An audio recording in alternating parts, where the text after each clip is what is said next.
Hello hi everyone, I am मंबूज कुमार और आज चैप्टर एटम्स एंड मॉलिक्यूल में जहाँ तक पढ़े थे उससे आगे हम लोग बढ़ने वाले हैं और देखेंगे कि एटम्स एंड मॉलिक्यूल में हम लोग क्या क्या पढ़े थे और आगे हम लोग क्या पढ़ेंगे। सबसे पहले हम जो पिछला लेक्चर 5 में बताए थे कि मॉलिक्यूल क्या होता है और मॉलिक्यूल का टाइप्स भी बताए थे। हम बताए थे कि जो मॉलिक्यूल होता है वह दो टाइप का होता है। एक तो होता है molecule of element, molecule of element जिसको हम लोग यह भी कहते हैं, इसका नाम होता है होमो atomic molecule. Homo atomic molecule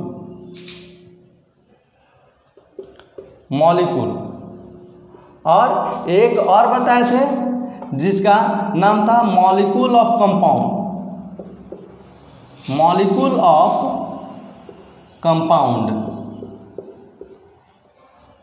of compound या इसी को कहते हैं हेट्रोएटॉमिक मॉलिक्यूल।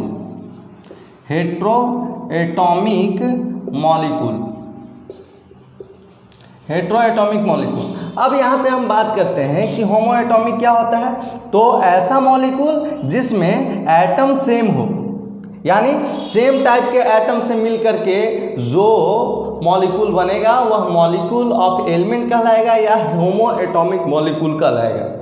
जैसे एग्जाम्पल में बताए थे कि H2Cl2 जहाँ पे 2 हाइड्रोजन मिला है, 2 क्लोरीन मिला है। इस प्रकार से जो भी सेम टाइप के एटम से जो मॉलिक्यूल बनेगा वह होमोएटॉमिक मॉलिक्यूल और डिफरेंट टाइप के यानी एक से अधिक टाइप के एटम से मिलकर के जो मॉलिक्यूल बनेगा वह कहलाएगा आपका हेट्रोएटॉमिक मॉलिक्यूल। जैसे हम H2O के बारे में बात कर रहे हैं, H2SO4 के बारे में बात कर रहे हैं, आप HCl के बारे में बात कर रहे हैं, तो यहाँ जो भी दिखाई दे रहा है डिफरेंट आइटम से मिलकर के बना हुआ है। तो ऐसे मॉलिक्यूल कहलाएंगे क्या? ऐसे मॉलिक्यूल कहलाएंगे आपको हेट्रोएटॉमिक मॉलिक्यूल कहलाते हैं। तो अब इसमें हम लोग आगे बढ़ते हैं और देखते हैं कि एटॉमिसिटी क्या होता है। What is atomicity? तो हम लोग यहाँ से आगे बढ़ते हैं और देखते हैं एटॉमिसिटी।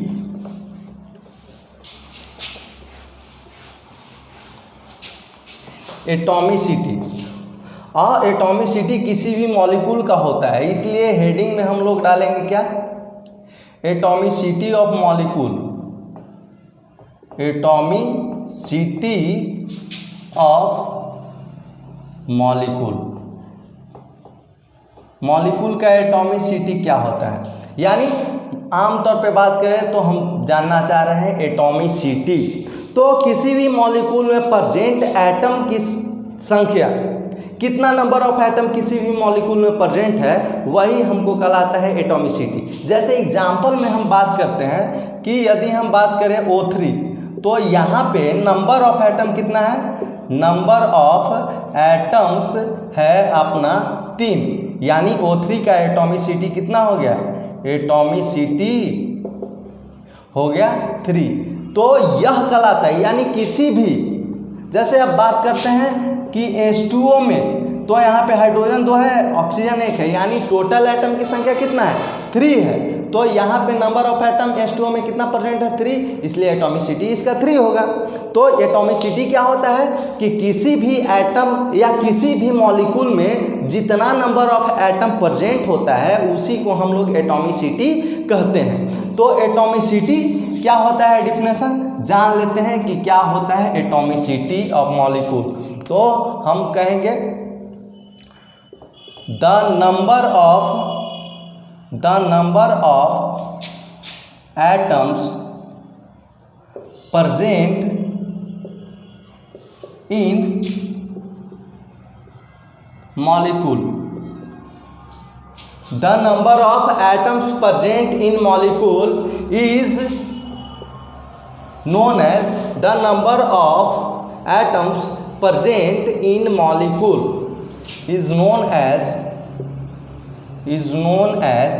atomicity of molecule।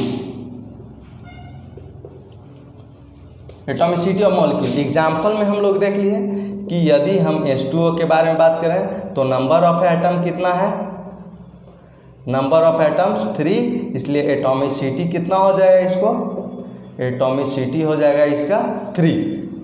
या फिर हम बात करें आपका H2SO4 का, तो यहाँ पे 4 1 5 2 7, नंबर ऑफ एटम कितना है, नंबर ऑफ एटम 7 है, इसलिए एटॉमिसिटी इसका कितना हो जाएगा 7। यह होता है एटॉमिसिटी, और एटॉमिसिटी को इसी नंबर ऑफ एटम के आधार पे डिस्ट्रीब्यूट किया गया है। इसका टाइप्स को हम लोग देख लेते हैं कि एटॉमिसिटी कितने टाइप के होते हैं।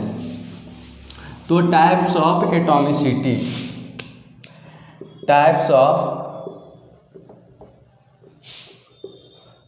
Of atomicity. पहला मोनो एटॉमिक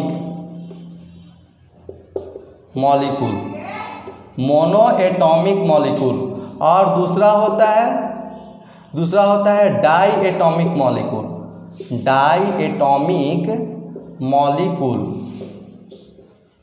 और तीसरा होता है आपका tri atomic molecule, tri atomic molecule, और आपका चौथा हम लोग बात कर ले रहे हैं तो उसको कहते हैं poly atomic molecule, poly atomic molecule, poly atomic molecule.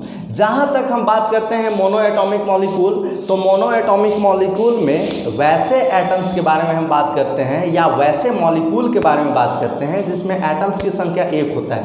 जैसे अब बात करते हैं कि आपका हीलियम हो गया, नियॉन हो गया, आर्गन हो गया, जेनन हो गया, रेडॉन हो गया, यह सब अक्रिय गैस है, यानी नॉन रिएक्टिव गैस, और यह किसी के साथ पार्टिसिपेट रिएक्शन में नहीं करता है। इसलिए ऐसे जो एटम्स होते हैं उसको मॉलिक्यूल में कहते हैं और उसका नाम होता है मोनो एटॉमिक मॉलिक्यूल।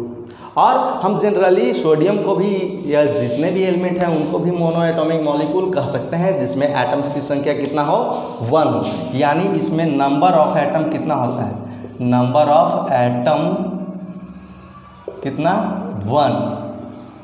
और यदि वैसा मॉलिक्यूल जिसमें नंबर ऑफ एटम कितना हो, जिसमें नंबर ऑफ एटम 2 हो, वह क्या कहलाते हैं, die atomic molecule, die atomic molecule. Example में हम लोग देख सकते हैं, एग्जाम्पल में आप लोग लिख दीजिए क्या हो सकता है, OH हो सकता है, HCl हो सकता है, आपका Cl2 हो सकता है, O2 हो सकता है, H2 हो सकता है, समथिंग। यह सब क्या है, यह सब डाई एटॉमिक मॉलिक्यूल है। और थर्ड बात कर रहे हैं ट्राई एटॉमिक मॉलिक्यूल का। तो ट्राई एटॉमिक मॉलिक्यूल के बारे में यदि हम बात करें तो इसमें नंबर ऑफ एटम्स कितना हो जाएगा, नंबर ऑफ एटम्स कितना हो जाता है 3। यदि नंबर ऑफ एटम्स 3 है तो वह ट्राई एटॉमिक मॉलिक्यूल कहलाता है। इसका एग्जाम्पल आप देख सकते हैं, यह हो गया H2O, आप इसको कह सकते हैं O3 और कह सकते हैं CO2। यह जितना भी है यह आपका ट्राई एटॉमिक मॉलिक्यूल है। एक टेट्रा एटॉमिक मॉलिक्यूल भी हो सकता है, और इसीलिए हम 2 से अधिक यदि जो भी मॉलिक्यूल में एटम होता है उन सारे मॉलिक्यूल को हम लोग कहते हैं पॉली एटॉमिक मॉलिक्यूल। तो हम लोग अब फोर्थ देखेंगे क्या कि पॉली एटॉमिक मॉलिक्यूल क्या होता है। पॉली एटॉमिक मॉलिक्यूल फोर्थ है आपका poly atomic molecule, poly atomic molecule क्या होता है। पॉली एटॉमिक मॉलिक्यूल तो ऐसे मॉलिक्यूल जिसमें नंबर ऑफ एटम 2 या 2 से अधिक है, यानी 2 and more than 2। तो लिखते हैं इसका definition, the molecule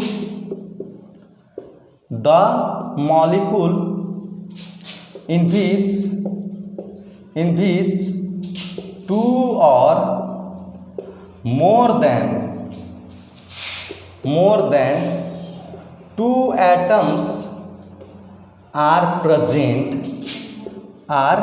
present, that molecule is known as polyatomic molecule। Example में आप देख सकते हैं, जैसे आपका HNO3, H2SO4, आपका CH3COOH, ये जितना भी है ETC, इसमें आपको दिखाई दे रहा होगा कि नंबर ऑफ एटम्स कितना है। यहाँ पे नंबर ऑफ एटम्स आपका यहाँ पे दिखाई दे रहा होगा 3, 1, 4, 1, 5 यहाँ पे है। यहाँ पे कितना है 7 है। यहाँ पे कितना है 4 और 4 8 है। तो यह सब में दिखाई दे रहा होगा कि 2 और 2 से अधिक एटम्स है, इसलिए यह जितने भी मॉलिक्यूल हैं बन रहे हैं उनका नाम है पॉलीएटॉमिक मॉलिक्यूल। तो हम लोग इस लेक्चर में देखें क्या कि एटॉमिसिटी क्या होता है। तो अगले लेक्चर में हम इससे आगे बात करेंगे, एटॉमिसिटी से आगे बात करेंगे और जानेंगे आयंस कि क्या होता है आयंस।